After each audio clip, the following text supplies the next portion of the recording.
भोपाल क्षेत्रीय लोगों के चेहरे पर मुस्कान लाई।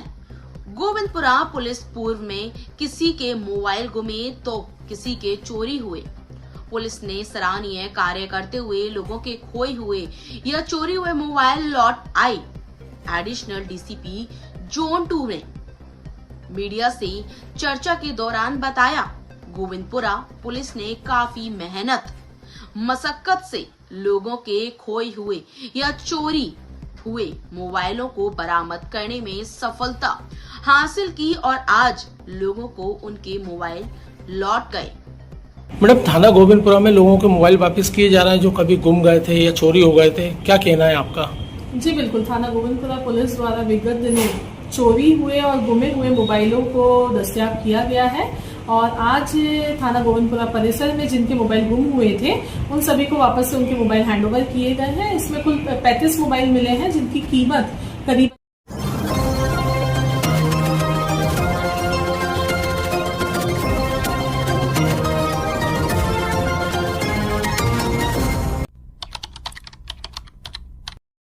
ऑल इंडिया मुस्लिम त्योहार कमेटी के संरक्षक शमसुल हसन बल्ली ने कमिश्नर कार्यालय में दिया ज्ञापन।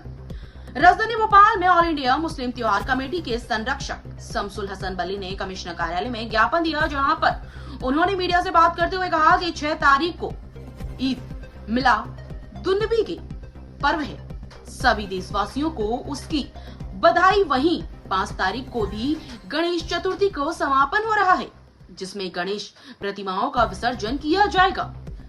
सभी जगह रोड के ऊपर झांकियों के पंडाल लगे हुए हैं, तो ईद मिलादुन्नबी का जुलूस निकालना संभव नहीं होगा। हमने कमिश्नर साहब से इस चीज को लेकर आग्रह किया था कि हम लोगों को 8 तारीख दी जाए, जिससे कि रोड क्लियर मिले। यह एक अच्छा संदेश भी देना चाहते हैं। यह हमारा ऑल इंडिया मुस्लिम त्योहार कमेटी का काम गंगा जमुना तहजीब को बरकरार रखना है। आज हम एडिशनल कमिश्नर साहब से मिले और उन्होंने कहा कि आप लोग हमको एक आवेदन दीजिए, आवेदन पर हम विचार करेंगे। वहीं ऑल इंडिया मुस्लिम त्योहार कमेटी के संरक्षक शमसुल हसन वाली ने कहा कि मैं जिला प्रशासन का शुक्रगुजार हूं कि उन्होंने हमारी बात को सुना और समझा। क्या कुछ नहीं, हमारा बहुत गंभीर मामला है। सवाल ये है कि 5 तारीख को ईद मिलादुन्नबी को, तो उसकी तमाम देशवासियों को, प्रदेशवासियों को, शहरवासियों को दिल से मुबारकबाद। और गणेश विसर्जन का भी है तो उसकी भी दिल से 6 तारीख को मुबारकबाद देते हैं हम तमाम ऑल इंडिया मुस्लिम त्योहार कमेटी की जानिब से। तीसरा, मेरा ऐसा मानना है कि 5 तारीख को जुलूस है और रोडों पे ऑन रोड मूर्तियाँ, गणेश उत्सव चल रहा है, लोग झांकी है रोड पे, तो जुलूस कैसे संभव है निकालना। इसी संदर्भ में हमने माननीय कमिश्नर महोदय से भी गुजारिश की थी, तो आपने भी, हम कमिश्नर साहब ने बोला था कि अच्छा सुझाव है, इसको हम मीटिंग में रखेंगे। तो मीटिंग में तय हुआ, पता चल रहा है कि 5 तारीख की अनुमति हम लोगों ने नहीं ली थी। हमने कहा था हमें 8 तारीख की दीजिए, जिससे कि रोड क्लियर मिलेंगे। एक संदेश भी देना चाहते हैं, क्योंकि हमारा ऑल इंडिया मुस्लिम त्योहार कमेटी का काम गंगा जमनी तहजीब को बरकरार रखना है। उसी संदर्भ में हम लोग ये जुलूस को आगे बढ़ाया था। आज माननीय कमिश्नर महोदय ने हमारे जो एडिशनल सीपी साहब हैं उनको मिलने के लिए बोला था। तमाम कल भी मुलाकात हुई थी, राष्ट्रीय अध्यक्ष आए थे कल, आज मैं आया हूँ। तो हमने उनसे गुजारिश की तो उन्होंने हमें बहुत अच्छा जवाब दिया है। कहा है कि आप फ्रेश नया आवेदन दीजिए, उस आवेदन पे हम विचार करेंगे, वो मीटिंग में रखकर उसको तय करेंगे। तो इसके शुक्रगुजार हूँ, कम से कम हमें बोलने का मौका देते हैं। हम लोगों के जब कोई प्रोग्राम होते हैं तो उसमें हम लोगों को बिल्कुल बराबर हमें सुनते भी हैं और हमें हर चीज़ की अनुमति यहाँ से प्राप्त हो जाती है। लेकिन मैं ये कहना चाहता हूँ, कुछ राजनीतिक जो पॉलिटिकल लोगों जो इन्वॉल्व हैं, मैं उनसे कहना चाहता हूँ कि अल्लाह के रसूल के वास्ते ऐसा कोई काम ना करें जिससे कि अल्लाह के रसूल की शान में गुस्ताखी हो। यही कहना चाहता हूँ। आप लोग आए जैसा कि अभी हमारे बड़े भाई जो संरक्षक हैं ऑल इंडिया मुस्लिम त्योहार कमेटी के, उन्होंने आपको सब अवगत कराया।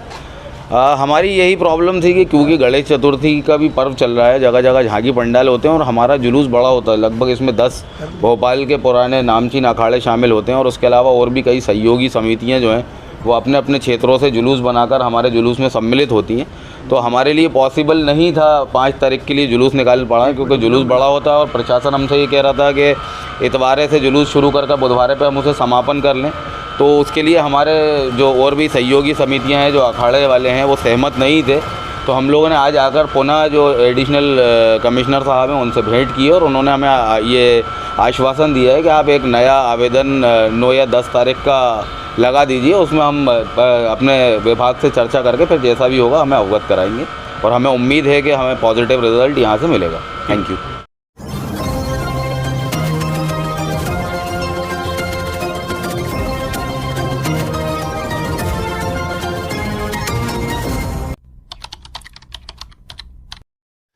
राजधानी भोपाल के टीटी नगर थाना क्षेत्र के पंसील नगर में रहने वाली 19 वर्षीय युवती रोशनी की हत्या का मामला सामने आया। मामले पर पुलिस ने तत्काल कार्रवाई करते हुए 24 घंटे के अंदर आरोपी प्रेमी मोबिन को गिरफ्तार कर लिया। जानकारी के अनुसार युवती का निकाह कोईफिजा थाना क्षेत्र में रहने वाले युवक के साथ तय हुआ था।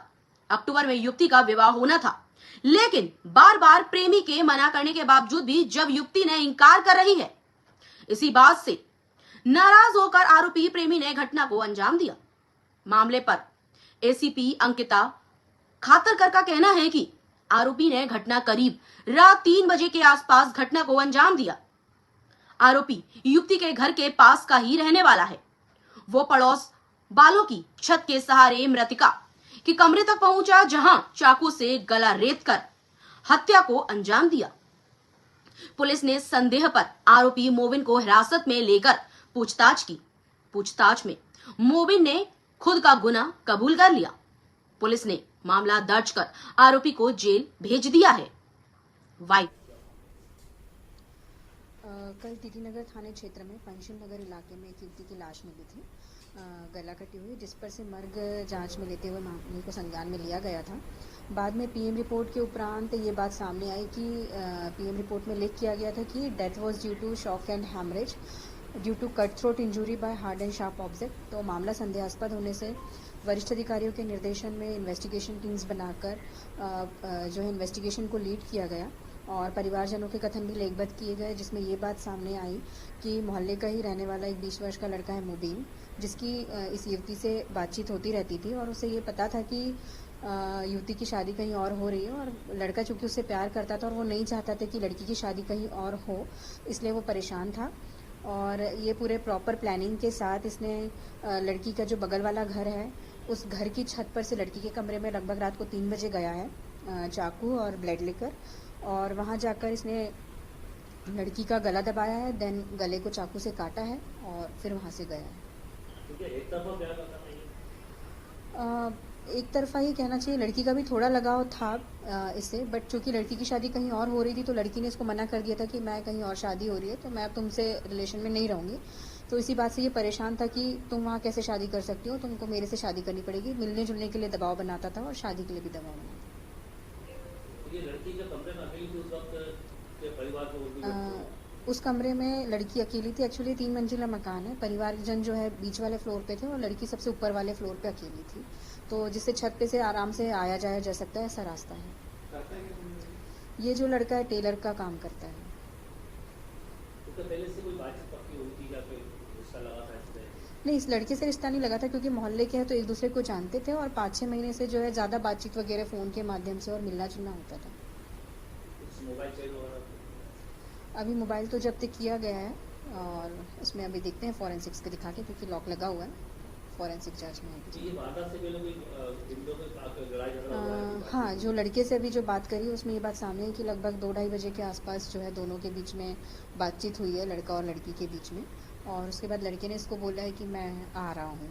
तो चूँकि शायद पहले भी लड़का जो है 1-2 बार गया है तो लड़के को रास्ता पता था कि किस तरीके से छत से ऊपर कमरे तक जाया जा सकता है, तो लड़की भी मतलब इतना ज़्यादा लड़की को भी नहीं पता था कि ऐसा कुछ मेरे साथ हो सकता है कि मिलने आ रहा है, जैसे आता है 1-2 बार आया है तो मिलने आ रहा है, और ये घटना कारित कर दी गई थी।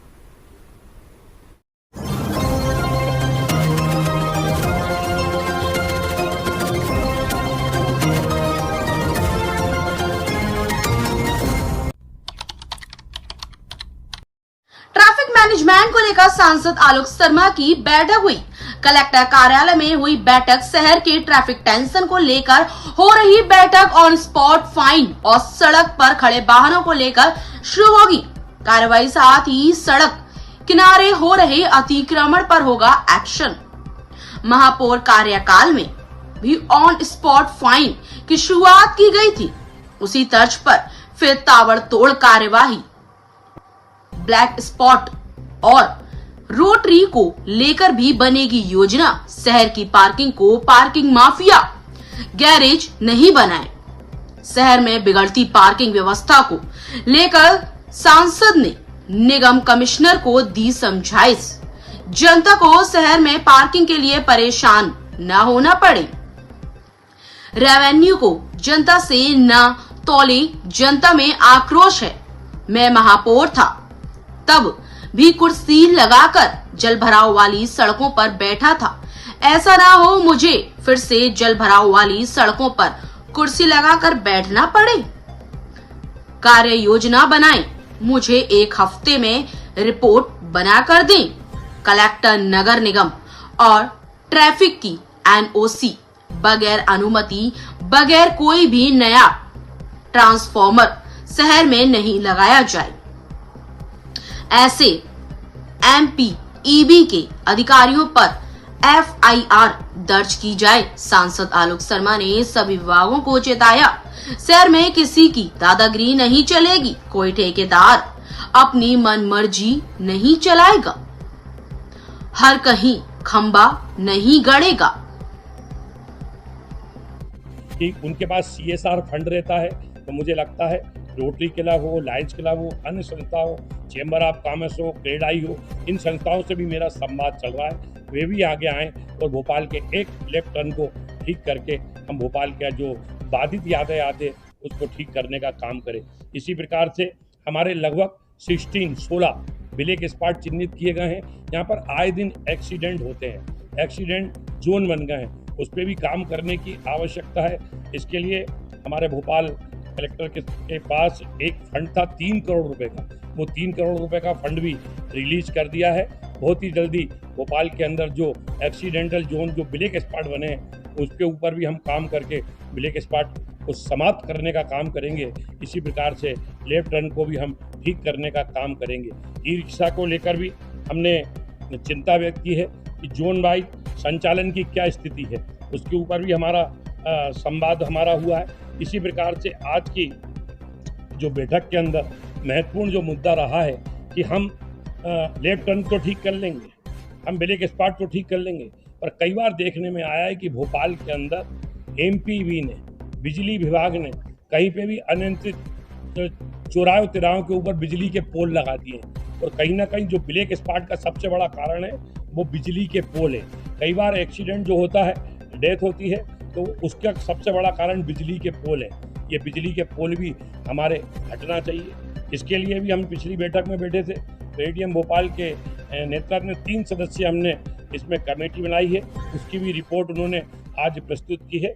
अगली सोमवार को कलेक्टर भोपाल की जो टीएल की बैठक हो रही है, उसके अंदर हमने एमपीबी के अधिकारियों को बुलाया है, क्योंकि बिजली का पोल लगाना बहुत आसान होता है, पर बिजली का पोल को हटाना बड़ा कठिन होता है। मैं अगले हफ्ते हमारे जो प्रद्युम्न तोमर जी मध्य प्रदेश शासन के इस विभाग के मंत्री हैं, उनसे भी मिलूंगा, सभी अधिकारियों से बात करेंगे। और जितने बिजली के पोल लगे हुए हैं, जो एक्सीडेंटल जोन भी बन रहे हैं, वहाँ बिजली के पोल लगने से ऑटो स्टैंड भी बन गया है। बिजली के पोल लगने के कारण गुमटी भी लग गई है। आने वाले समय में हम कार्य योजना बनाकर विद्युत विभाग से, एमपीबी से चर्चा करके उनको हटाने का काम भी हमारी टीम करके भोपाल की जनता की सेवा करेगी।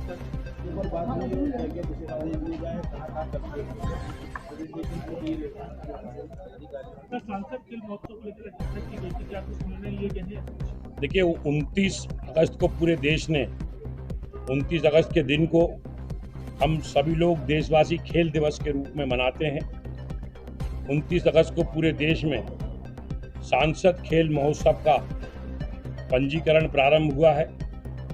ये पंजीकरण भोपाल संसदीय क्षेत्र में 20 सितंबर तक चलेगा। 29, 30 और 31 अगस्त को फिट इंडिया कार्यक्रम हमारे भोपाल शहर में संपादित हुए हैं। 21 सितंबर से लेकर 25 दिसंबर तक पूरे भोपाल सीहोर संसदीय क्षेत्र में खेल प्रतियोगिता का आयोजन किया जाएगा। सांसद खेल महोत्सव में हम cricket, hockey, volleyball, football, athletics, table tennis, कुश्ती, अन्य खेल, खो खो, रस्साकशी, कबड्डी, नींबू चम्मच दौड़ जैसे अन्य खेलों को इसमें शामिल कर रहे हैं। और भी कई खेलों के सुझाव आए हैं, उनका भी आने वाले समय में हम पंजीकरण करेंगे। ये खेल की जो प्रतिस्पर्धा होगी गांवों में अलग होगी, शहर के अंदर अलग होगी, और कुल मिलाकर सांसद खेल महोत्सव के माध्यम से जो हमारी नई पीढ़ी आ रही है उनको हम खेलों से जोड़ेंगे। और आने वाले 2036 के अंदर पूरे देश में ओलंपिक गेम होने वाले हैं। उसके लिए हम फिट इंडिया के तहत हर शहर के नागरिकों को हम स्वस्थ रखना चाहते हैं, खेल से जोड़ना चाहते हैं। हम इस खेल प्रतियोगिता में दिव्यांग भाइयों को भी जोड़ेंगे और शहर में हम सीनियर सिटीजन को भी जोड़ेंगे। और कुल मिलाकर हमारे भोपाल शहर में 21 सितंबर से 25 दिसंबर तक सांसद खेल महोत्सव का आयोजन करेंगे। और जो प्रतिभागी होंगे, जो प्रतियोगी होंगे, इनको हम पुरस्कृत भी करेंगे। इनका सम्मान करके इनको एक मैदान और एक फोरम देने का काम भोपाल सांसद खेल महोत्सव के माध्यम से हम करने वाले हैं। 100 से ऊपर हमारे पंजीयन हो गए हैं। इसके लिए लगातार हमारी भोपाल कलेक्टर के साथ और अन्य विभागों के अधिकारियों के साथ, स्कूल शिक्षा विभाग हो, खेल कूद विभाग हो, अन्य अधिकारियों के साथ हमारी बैठक चल रही है। आज कलेक्टर भोपाल के साथ जो कलेक्टर सभागृह में बैठक हुई है, इसमें हमने नोडल अधिकारी बना दिए हैं। ग्रामीण क्षेत्र का हमारे सीओ जिला पंचायत ईला तिवारी उनको बनाया है। नगर निगम के अपर आयुक्त वरुण अवस्थी जी को इसका हमने नोडल अधिकारी बनाया है। सबके साथ मिलकर आने वाले समय के अंदर पूरी कार्य योजना बनाकर हम इसके ऊपर काम करने वाले हैं। और आने वाले समय के अंदर जो हमने टीम गठित की है, ये पूरे खेलों को किस तारीख को, किस दिनांक को, किस स्कूल में, किस महाविद्यालय में, किस मैदान के ऊपर खेल प्रतियोगिता का आयोजन हो रहा है, उसका कैलेंडर भी हम जारी करेंगे। और बहुत ही जल्दी भोपाल के सभी सम्मानीय विधायकों के साथ कलेक्टर सभागृह के अंदर हम बैठक आयोजित करेंगे और उनके भी सुझाव रहेंगे। और उनके सुझाव और मशवरे के बाद हम इन खेलों को भोपाल संसदीय क्षेत्र में संपादित करने का कार्य कर रहे हैं।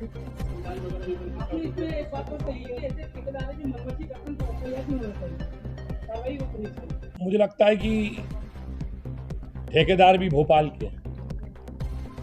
कुछ अच्छे पढ़ लिख गए तो सर्विस में चले गए, कुछ का व्यवसाय हो गया उसमें चले गए, और सबको रोजगार है, कुछ ठेकेदारी में चले गए।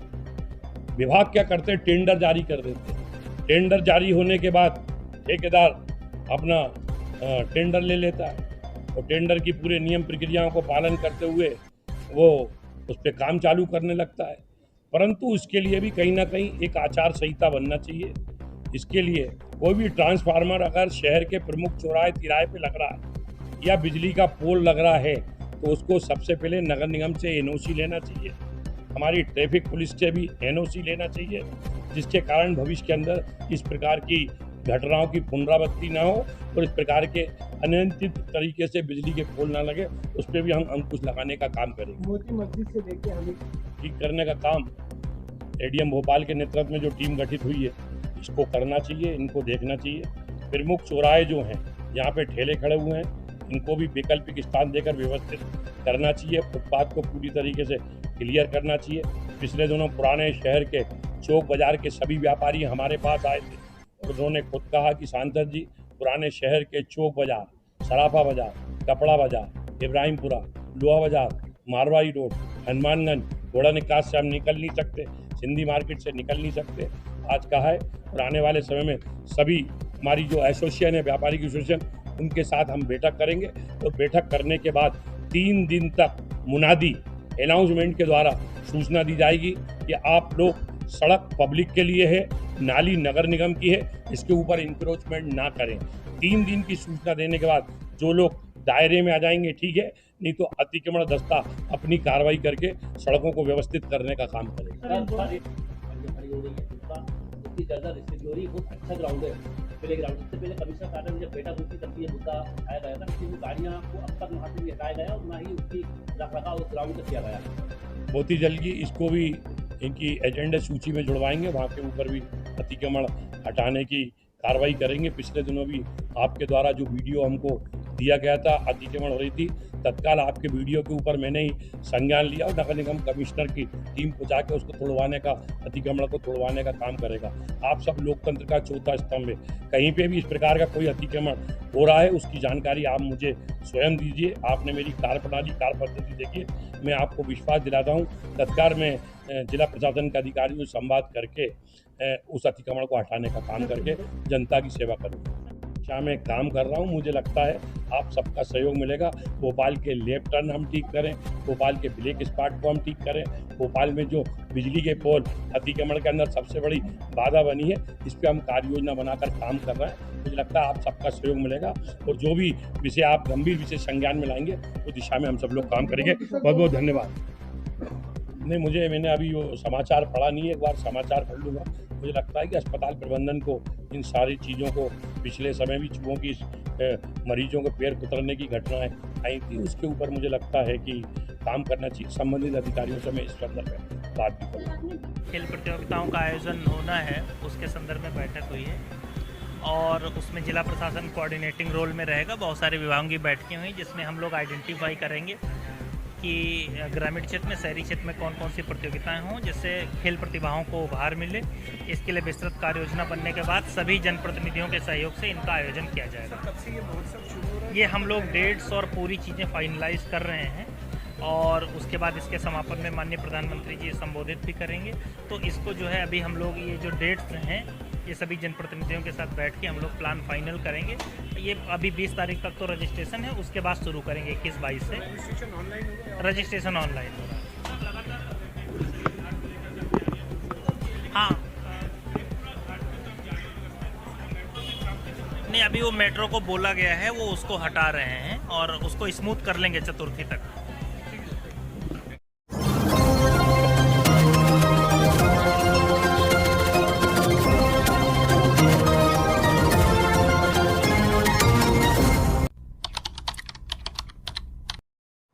करणी सेना परिवार ने चेतन सिंह राजपूत को प्रदेश उपाध्यक्ष पद की जिम्मेदारी सौंपी। भोपाल सामाजिक कार्यों में सदैव अग्रणी भूमिका निभाने वाले क्रांतिकारी युवा के रूप में पहचान बनाने वाले चेतन सिंह राजपूत को करणी सेना परिवार ने मध्य प्रदेश का प्रदेश उपाध्यक्ष नियुक्त किया है।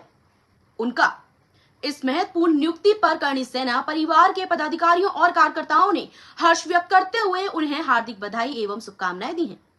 करणी सेना परिवार का कहना है कि राजपूत का संगठन के प्रति समर्पण, कार्य क्षमता और जन सेवा की भावना संगठन को नई ऊर्जा और मजबूती प्रदान करेगी। संगठन को विश्वास है कि वे अपने दायित्व का सफलतापूर्वक निर्वहन करेंगे और करणी सेना परिवार को नई ऊंचाइयों तक ले जाएंगे। प्रदेश स्तर पर करणी सेना परिवार लगातार समाज के उत्थान और अन्याय के विरुद्ध संघर्षरत रहा है। इस क्रम में क्रांतिकारी युवा चेतन सिंह राजपूत की प्रदेश उपाध्यक्ष के रूप में नियुक्ति संगठन को एक नई दिशा और गति प्रदान करेगी। उनके अनुभव और सामाजिक जुड़ाव से संगठन की पकड़ प्रदेश के कोने कोने में और मजबूत होने की उम्मीद जताई जा रही है।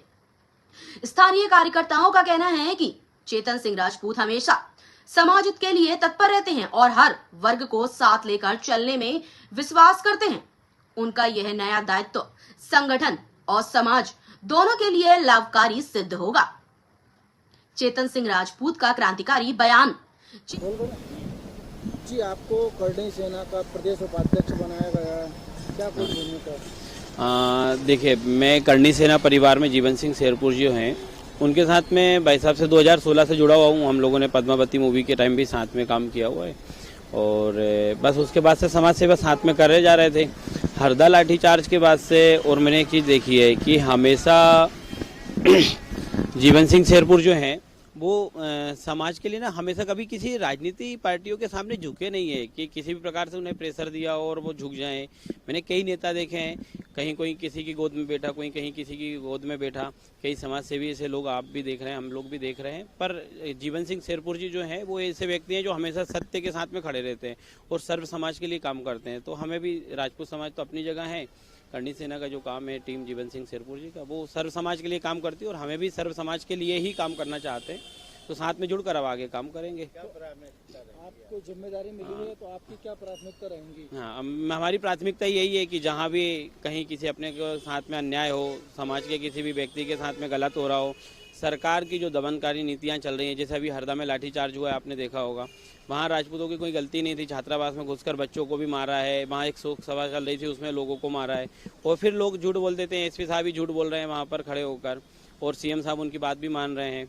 तो ऐसी जो दमनकारी नीतियाँ हैं पुलिस की है या किसी भी विभाग की हो, जहाँ हमारे लोगों के साथ गलत होगा, जैसे स्मार्ट मीटर वाली चोरियाँ चल रही हैं आजकल, तो इन सारी चीज़ों के लिए हम लोग हमेशा समाज के साथ खड़े हैं, हर व्यक्ति के साथ खड़े हुए हैं, वो किसी भी समाज का हो।